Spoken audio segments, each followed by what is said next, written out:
भोलेनाथ ये क्या एक भगवान मेरे को बिल्कुल काला कर दी, दूसरे दूल्हा लगा दिया, मैं तो सारा मेरा स्वरूप काला हो गया। भगवान भोलेनाथ तू काली पीली अपने घर को बनी है और या तू हमें नहीं कर ढूंढेगा। ठीक है, मैं भगवान को ये तो लाल जी तो भगवान वही प्रकट हो गई।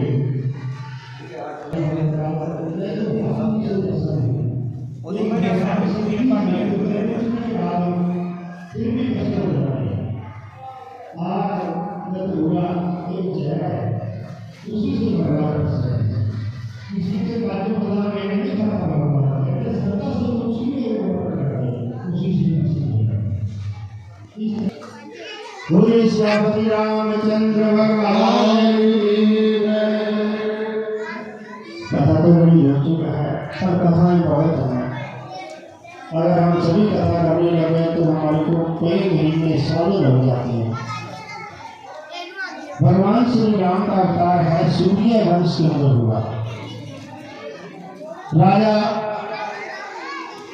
दशरथ के घर में राम लक्ष्मण भक्त शत्रुघ्न इस तरह से भगवान ने अवतार लिया था और रावण जैसे अत्याचारी राजा का अंत किया था।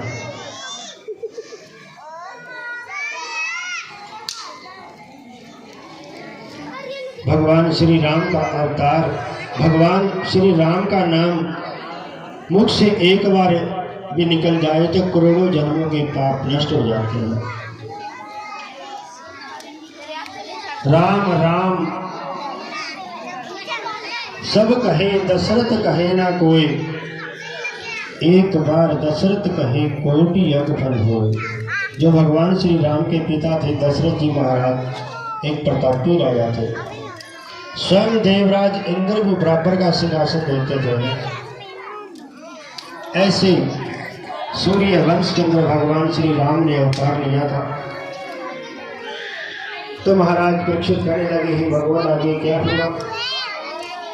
परमहंस सुखदेव मुनि कहने लगे एक राजा सगर हुए जिसके 60,000 पुत्र थे।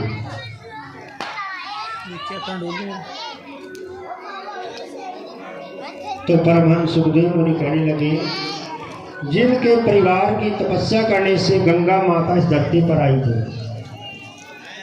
तो राजा परीक्षित कहने लगे भगवान सुनाइए गंगा माता कैसे इस मातलोक में आई। तो परमहंस सुखदेव मुनि कहने लगे एक बारी राजा सगर ने यज्ञ किया, अश्वमेध यज्ञ जिसमें घोड़ा छोड़ा जाता है। 99 यज्ञ करने के बाद 100वां यज्ञ कर रहे थे, लास्ट में घोड़ा छोड़ा गया। घोड़ा चारों 10 दिशाओं में घूमता हुआ 100 यज्ञ पूरे हो गए तो मेरी इंद्र पदवी को प्राप्त हो जाएगा, मेरा राज छीन लेगा। उस घोड़े को चुरा लिया, चोरी करके कपिल मुनि बांध दिया। और घोड़े को ढूंढते हुए राजा के पुत्र आए, इन्हें कहीं नहीं मिला।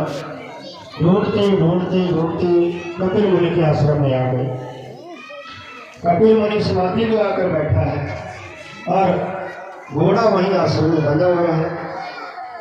अब जो राजा के पुत्र थे उन्होंने सोचा कि महात्मा पखंडी है, कोई हमारे को देख कर आके बंद करके बैठा है, हमारे घोड़े की चोरी की है, इसलिए बुरा भला बोलने लगे, गाली गलौज करने लगे। जैसे ही कपिल मुनि ने आंखें खोली उनकी क्रोध अग्नि से 60,000 पुत्र जलकर भस्म हो गए। एक बचा था असमंजस। राजा सगर के असमंजस हुए, असमंजस के अंशुमान, अंशुमान के दिलीप, दिलीप के भगीरथ। अब उस राजा सागर के पास संदेश करने लगे महाराज ऐसे ऐसे हो गया। तो वहां पर महाराज क्षमा करो, मेरे पुत्रों का उद्धार कैसे होगा। कपिल मुनि कहने लगे भाई आप गंगा को पृथ्वी पर लाओ, इससे आपके पुत्रों का उद्धार होगा। घर को वापस आ गए, आकर की तपस्या की, लेकिन गंगा माता प्रकट नहीं हुई। उसके बाद अंशुमान असमंजस, अंशुमान, गरीब तीनों ने तपस्या की, लेकिन गंगा माता प्रसन्न नहीं हुई। अंत में वो भगीरथ हुए, उन्होंने तप किया, गंगा माता प्रसन्न हुई। गंगा माता कहने लगी बरमरोही वर मांगो पुत्र। भगीरथ कहने लगी मेरे पूर्वज कपिल मुनि के क्रोध अग्नि से जलकर भस्म हो गए, उनका उद्धार करना है, उसके लिए मैं आपको पृथ्वी पर लाना चाहता हूँ। गंगा माता के मन में अभिमान था, कहने लगी मेरे को पृथ्वी पर उठने वाला कौन है? अगर मैं ऊपर से भगवान के श्री चरणों से आऊंगी तो मैं रसातल में चली जाऊंगी, मेरे को रास्ते में रोकने वाला चाहिए। कहने लगे माता आपके वेग को, आपकी ताकत को, जैसे भगीरथ ने गंगा का आह्वान किया, भगवान शिव जी ने अपनी जटाएं खोल दी। गंगा माता हंसने लगी, भगवान शिव मेरे को जटाओं के अंदर बांधना चाहते हैं, मैं जटाओं के अंदर रहने वाली नहीं हूँ। तो वहां पर भगवान शिव ने ऐसी माया रची, गंगा माता को कोई रास्ता ही नहीं मिला। 12 साल बीत गए, गंगा माता हाथ जोड़कर खड़ी हो गई, कहने लगी हे प्रभु मुझे क्षमा करो, मेरे मन में अभिमान था। तो भगवान शिव ने कहा आप शांत रूप से जाइए।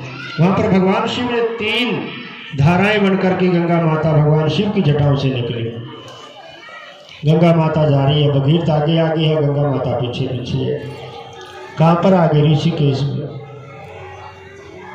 ऋषिकेश से पहले एक जानवी ऋषि का आश्रम था, जानू ऋषि का। अब वहां पर आई जब गंगा माता कहने लगी ही महात्मा जी आप रास्ता दे दीजिए, कहीं हट जाओ, मैंने हरिद्वार कर है, आप थोड़ा सा साइड होकर के निकल जाइए। गंगा माता कहने लगी नहीं महाराज मेरा वेग बहुत ताकतवर है। गंगा माता ने अभिमान में क्या किया, उस जानू ऋषि के धुएं को अपने जल से बहा दिया। जानू ऋषि को क्रोध आ गया, कहने लगा गंगा तुझे अपनी शक्ति पर इतना घमंड है।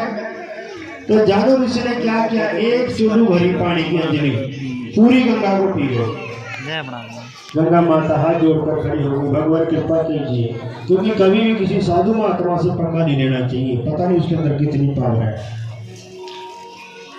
हाथ जोड़कर खड़ी है गंगा माता, कहने लगी हे भगवान कृपा कीजिए, मेरे मन में अभिमान था। वहां पर जानू ऋषि ने अपनी जगह को पाड़ करके गंगा माता को संसार में जाने के लिए प्रवाहित किया। गंगा का नाम पड़ गया जानवी। गंगा माता के ऋषिकेश आ गई। ऋषिकेश के अंदर 7 ऋषियों के धोने लगे हुए थे। अब गंगा माता रुक करके सोचने लगी, वो तो एक था, मेरे को पूरी की पूरी निकल गया, अब ये 7 है, पता नहीं क्या करेंगे। 7 ऋषि के जो धोने लगे थे, आज भी हरिद्वार के अंदर ऋषिकेश में आज भी वो दड़ी ऊंचा टिब्बा नंगा है जहाँ पर पानी नहीं चढ़ता। गंगा माता वहाँ पर घूम करके जो धोने लगे थे उनको छोड़ करके आगे चली। गंगा माता पहुंच गई जहां पर कपिल मुनि की क्रोध अग्नि से राजा शंकर के पुत्र भस्म हुए थे, उनका उद्धार किया। बोल श्री गंगा मैया की जय। गंगा की महिमा अपरंपार है। एक बारी जीते जी ना हरिद्वार गंगा का स्नान अवश्य करना चाहिए, जाना चाहिए। माताओं आपको 2500 रुपया पेंशन मिलती है महीने की, कम से कम एक पेंशन लगा दो, जय जयकार हो जाएगी, गंगा के दर्शन कराओगे, बड़ा पुण्य का कार्य है। गंगा माता कहती है कि जीते जी मेरे दर्शन अवश्य करो, बाद में मरने के बाद तो फूल लेके आते हैं, फिर क्या दर्शन करने, जीते जी दर्शन करो माँ भगवती के, जो भी मन में सोचकर जाओगे वो कामना पूरी होगी। तो इस तरह से गंगा माता धरती पर आई। गंगा माता वैसे ही देखो 4 राजा सागर के 4 पुत्रों की बनी हो गई। लास्ट